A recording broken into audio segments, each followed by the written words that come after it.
Hello बच्चों, इसमें हम कबीरदास जी की साखियों का हिंदी अनुवाद करेंगे।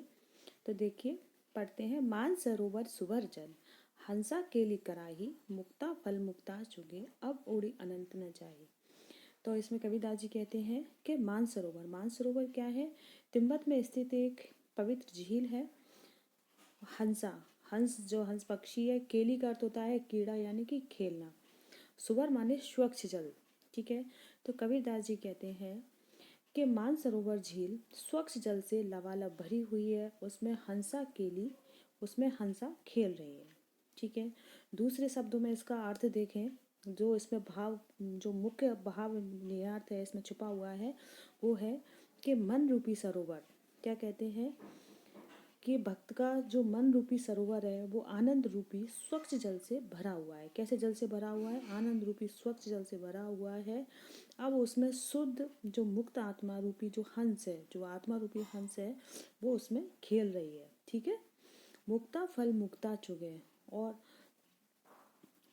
जो आनंद रूपी मोतियों को चुगता है। कौन चुग रही है? जो मुक्त आत्मा है, जीव आत्मा है, वो आनंद रूपी मोतियों को चुग रही है और वहीं पर मुक्ति पा लेने से वह अन्यत्र कहीं जाना नहीं चाहती। अर्थात कबीरदास जी कह रहे हैं कि हमारे मन में परमात्मा का निवास है और उसे खोजने और पाने के लिए अन्यत्र कहीं बाहर जाने की जरूरत नहीं है। ठीक है। नेक्स्ट देखते हैं।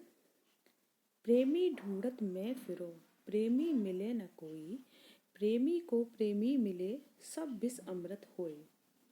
कबीरदास जी कहते हैं कि मैं सच्चे ईश्वर प्रेमी को ढूंढता फिर रहा हूँ। प्रेमी ढूंढत में फिरो, मैं सच्चे ईश्वर प्रेमी को ढूंढ रहा हूँ।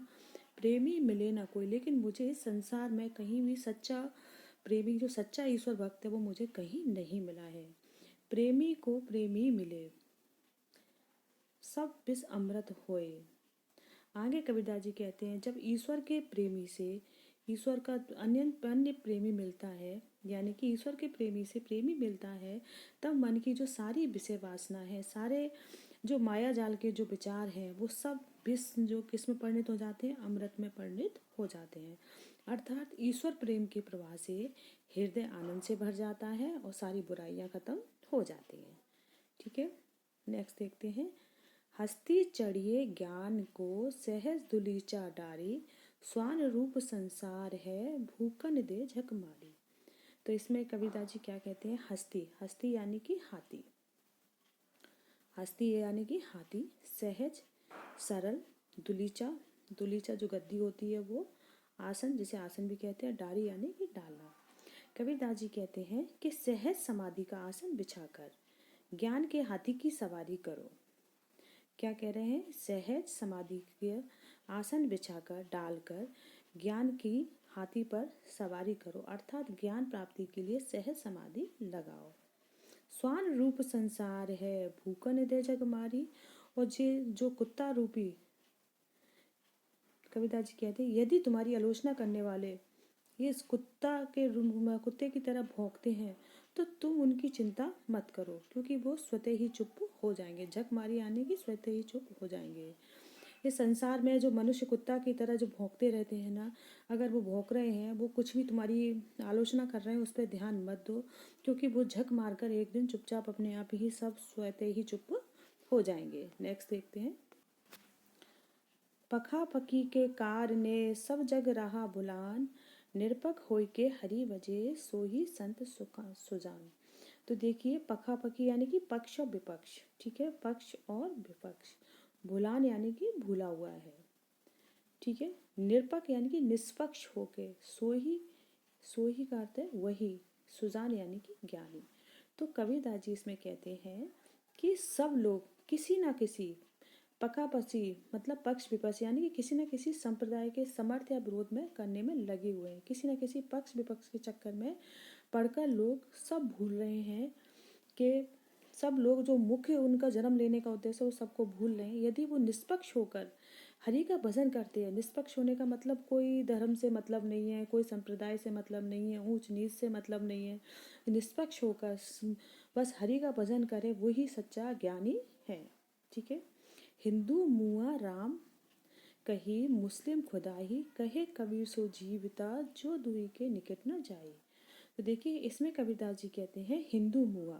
हिंदू मुआ का अर्थ होता है मरता हुआ। हिंदू मरता हुआ राम कहता है, क्योंकि हिंदू धर्म में राम को श्रेष्ठ मानकर वो राम का नाम लेकर ही मरता है, और मुसलमान खुदा का। परंतु जो संप्रदाय इन दोनों के बीच में पढ़कर न केवल भगवान की आराधना करता है, वही व्यक्ति जीवित रहता है, अर्थात उसका जीवन सार्थक है और सच्चा ज्ञान प्राप्त करके वो अमर हो जाता है। आशय यह है कि धार्मिक कट्टरता एवं सांप्रदाय से सच्ची साधना नहीं हो सकती। ठीक है, जो इन दोनों के निकट नहीं जा सकता वही मोक्ष प्राप्त करता है। कावा फिरी काशी भया रामई भया रहीम, मोट चून मैदा भया बैठी कबीरा जीव। कबीरदास जी कहते हैं इसमें क्या है, जो धार्मिक छोटी सोच है उसे त्यागने का कबीर जी ने संदेश दिया है। कबीरदास जी कहते हैं कावा कि कावा ही काशी है, कावा फिर काशी भया। कावा क्या हो गया है, काशी हो गया है, और राम क्या हो गए हैं, रहीम। ठीक है, कावा ही काशी है, राम ही रहीम है।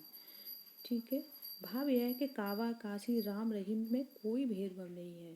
जिसे मोटा आटा यानी कि खाने के अयोग्य समझा जाता था, उसी को अब मैदा के समान बारीक हो गया है, और उसे खाते हुए मुझे ज्ञान की अनुभूति हो रही है।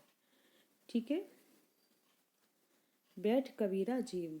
तो सारे भेदभाव को, सारे धार्मिक संकीर्णता को त्याग कर केवल हरि भजन करो, उसी में कवि ने सार्थकता बताई है।